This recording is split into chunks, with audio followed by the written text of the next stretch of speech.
Hello Maddie, Zara and Casper. Welcome back to the wonderful adventures of Bernard Bear, part 3. Now before we start, let's remind ourselves of what happened in parts 1 and 2. Bernard Bear has his favourite friend Alexander Meerkat, who's a bit mischievous, and they decide to play hide and seek. Off goes Alexander. Alexander tries to hide in the chicken coop, but the chickens are having none of it. Then he tries to hide in Grandad's dumper truck, but that's no good, he's not allowed to. He tries hiding in a bowl of flowers, that's ridiculous. And then he's very upset because he doesn't know where to hide. So suddenly his fairy godmother appears and says he can have a wish. What does he wish for? Well, he wishes that he was, you guessed it, invisible. So now Bernard won't be able to see him. Bernard starts to look for him, and he looks in the egg box and falls in and gets stuck and has to be rescued by Grandad. Then he climbs up a tree to look inside a bird box and gets his head stuck in the bird box and has to be rescued by Grandad.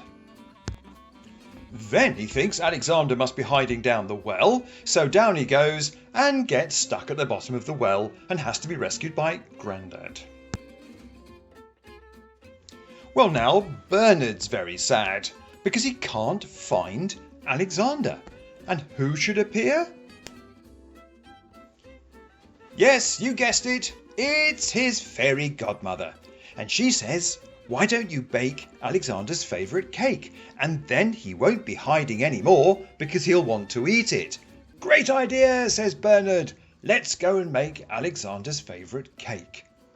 So what happens next? Bernard goes into the kitchen and asks Granny if she can help him to make a cake. So you want a recipe book for meerkats? Let me see what we can do. So I have got a recipe book for elephants. I've got a recipe book for giraffes. Oh, a recipe book for scorpions. Oh, here it is. Will this do? Oh, thanks Granny, this is perfect. Cooking for meerkats.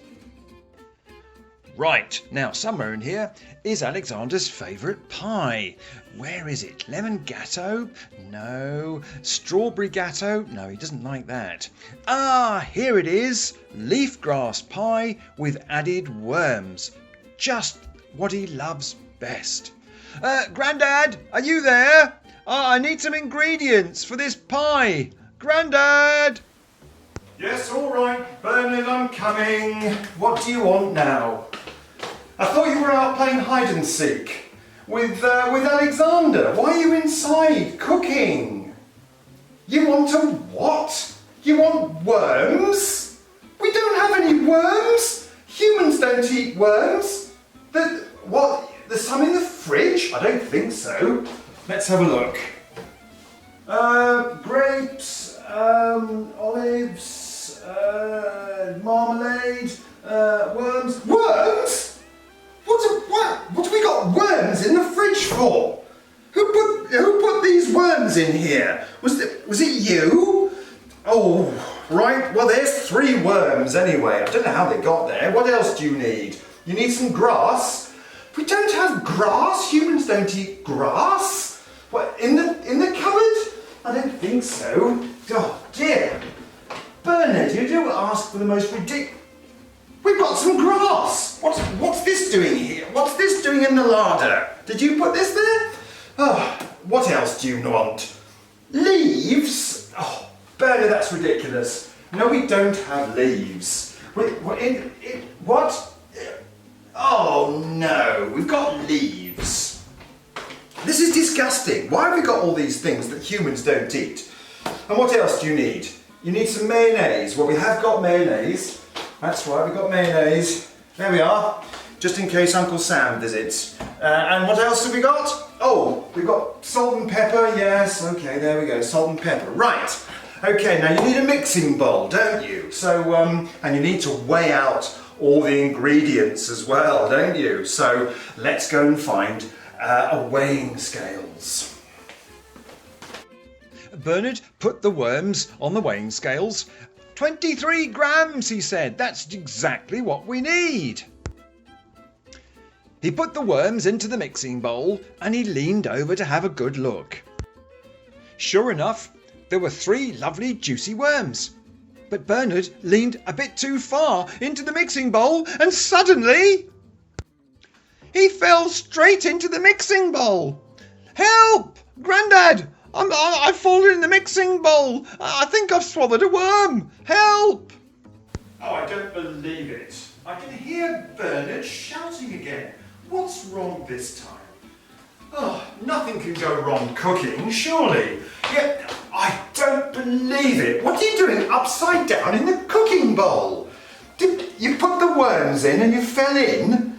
Oh, Bernard, get out. Why don't you just sit on your seat?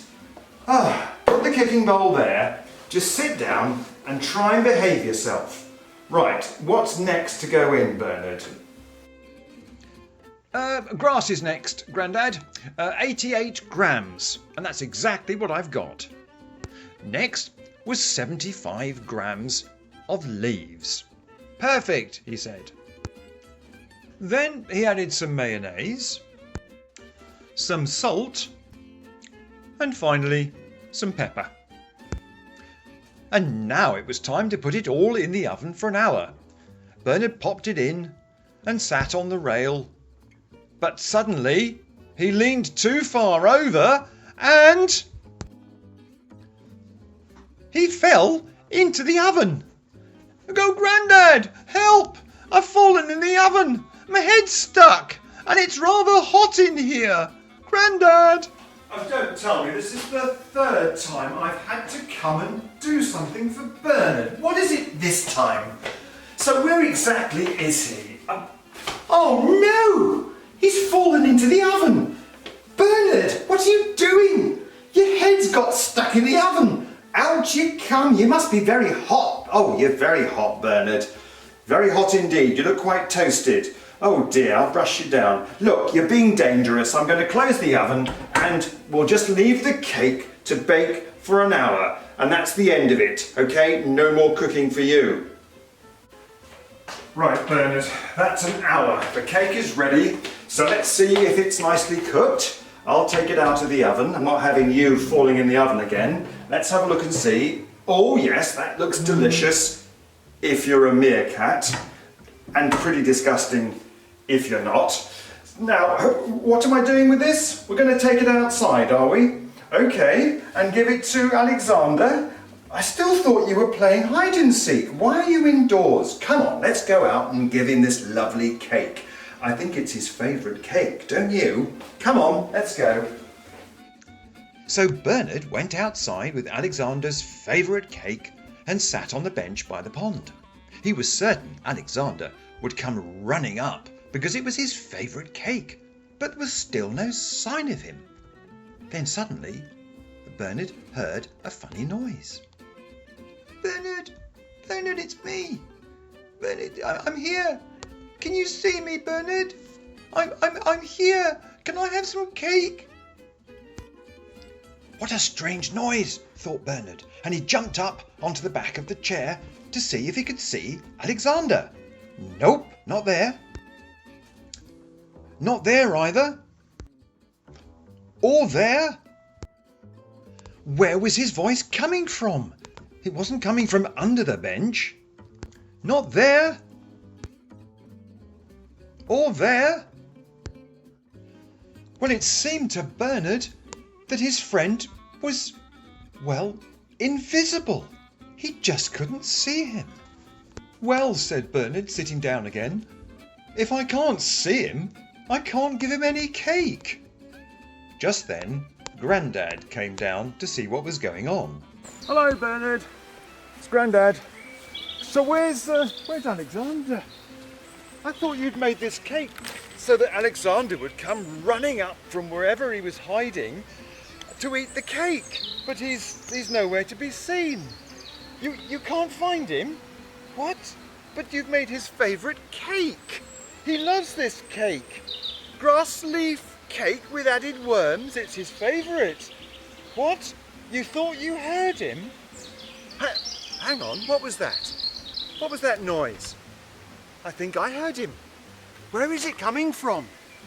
I can hear Alexander calling, but I can't see him. He's not over there by the greenhouse. No, he's not by the house. And no, he's not by the boat on the pond. I don't know where he is. Well, if he doesn't hurry up, he's not going to have his cake, and we'll just have to throw it away. What a shame, because you made it specially for him. What a waste. Well, not far away from where Bernard and Grandad were, look who was sitting on a white chair by the pond. Can you see him? No, of course you can't, because he's invisible. Poor Alexander was sitting there, very unhappy, thinking he wished he'd never asked his fairy godmother to make him invisible. He couldn't play with his best friend Bernard, and he certainly couldn't have any of his favourite cake. What was he to do? And he burst into tears. Look who suddenly appeared. It was his fairy godmother. What's the matter, Alexander? She asked. Don't you want to be invisible anymore? No, he said. I hate being invisible. I can't play with my friend Bernard. Well, all right. I'll make you visible, but you've got to behave yourself. I will, I promise. So the fairy godmother cast a spell. Risible, Grisible, make the meerkat visible. Oh, thank goodness for that, said Alexander. And he gave his fairy godmother a huge hug. Thank you, he said. But over by the wooden bench, Grandad was about to throw Alexander's cake into the pond when who should come running up to the bench? Alexander! Where have you been all this time? We've looked everywhere for you. You must have been hiding somewhere very clever, because we couldn't find you. Poor old Bernard, he's been looking for hours. He was very unhappy, but he has made this lovely cake for you. I was going to throw it in the pond. You're a very lucky Alexander. You almost lost your favourite cake. Grass leaves with special worms. There you go. Oh, thank you, said Alexander. Grass leaves with special worms, it's my favourite. And he jumped headfirst into the cake and started eating.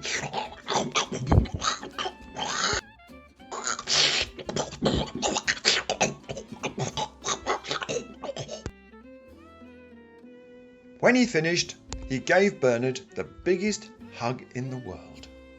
Thank you, he said. You're my best friend.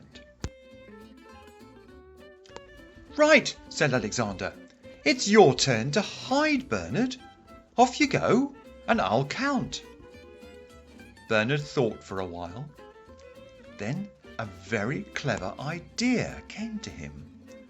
I wonder, he thought, if my fairy godmother could make me invisible. Oh no, not again.